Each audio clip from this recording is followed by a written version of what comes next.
আসসালামু আলাইকুম এভরিওয়ান। অনেক দিনের শখ যে গাছ থেকে একদম পাকনা কাঁচা খেজুর পায়রা খাওয়ার। মাশাআল্লাহ, আল্লাহর কি রহমত। এই ছোট একটা গাছের মধ্যে এত সুন্দর খেজুর, মানে অবিশ্বাস্য। দেওয়া লাগে না খেজুরটি কাছে নিয়েও। মাশাআল্লাহ মাশাআল্লাহ, কি সুন্দর।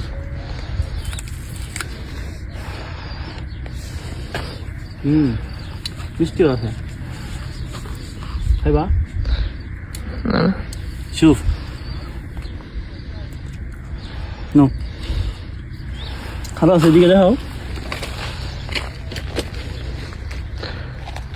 সেরকম